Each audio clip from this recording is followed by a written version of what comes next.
The search for a killer bear near Yellowstone National Park. That bear, or bears, it's unclear this morning, attacked 3 campers, killing one of them. Priya David Clemens is in Cody, Wyoming, where the survivors were taken. She joins us this morning with the latest. Priya, good morning.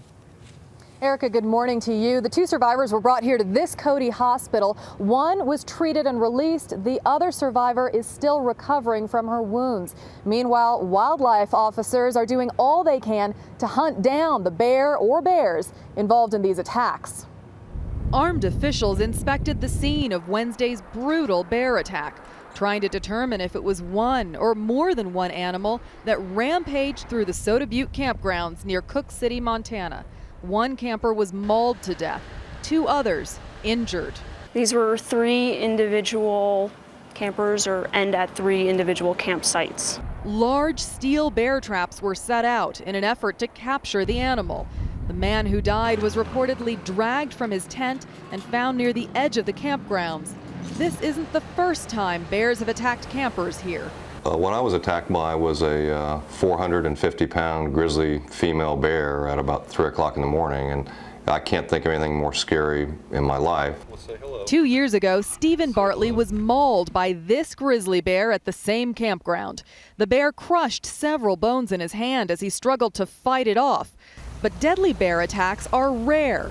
Since 1900, just over 100 people have been killed by either black bears or grizzly bears in North America. On average, 35 people are injured by bears each year in the U.S. I wouldn't sleep in a tent in bear country for anything. But the scarcity of these kinds of assaults are little comfort to those who have been mauled by a bear. Investigators are going through the campground, collecting bear hair, saliva, anything they may have left behind. They're also measuring the bite wounds of the victims to try to match those to the actual animals if they catch them. In the meantime, this is the height of camping season, and Soda Butte campgrounds remains closed. Erica. Priya David Clemens in Cody, Wyoming this morning. Thanks. Joining us now from West Park Hospital in Cody is Deb Freele. She's one of the 2 survivors of those bear attacks. Deb, good morning. How are you doing this morning? Hi, Erica. I'm doing fine. Walk us through what happened, because you go to bed at 10:30, and the last thing, of course, you expect is to be woken up by a bear. So talk us through what happened to you. Well, I was sound asleep, and then a split second before the attack, something caused me to wake up just for a second. I mean, and it was a split second. Next thing I know, this bear is chewing on my arm. I screamed. He bit harder. I screamed harder. He continued to bite and shake my arm, and he bit my leg. And after maybe 3 bites, 4, I can't really recall, I decided that screaming was not working. And I couldn't, he was behind me, so I couldn't get at him to hit him. So you go into, like, I don't know if you want to call it instinct, but something inside me just said, I want to live. Mm-hmm. And I just told myself, play dead. And I went totally limp. And as soon as I went limp, I could feel his jaws get loose, and then he let me go, and he went away. And thank God for those instincts that did take over. I know you had bear spray with you. Obviously, you couldn't get to it at that point.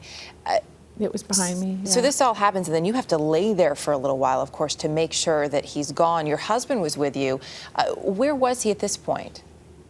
He was sleeping in his tent. He makes a lot of noise when he sleeps, so we don't sleep in the same tent. And he didn't hear any of this happen? He did not hear a thing. Did not hear a thing. Thankfully, it must have been quite a wake-up when you told him what happened. Thankfully, some folks next to you in the campground did hear it. Have you been in touch with them? Have you talked to them at all? No, and I wish I remembered their names, or if they even gave me their names. I just want to thank them for helping me and getting the process going. I was really thinking I was going to die there.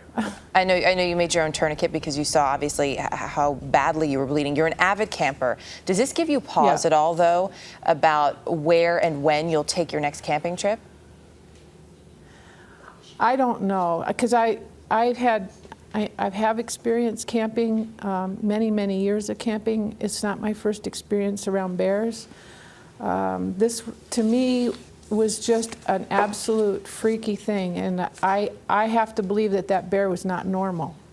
The behavior, it was very quiet. It never made any noise, and I felt like he was hunting me. So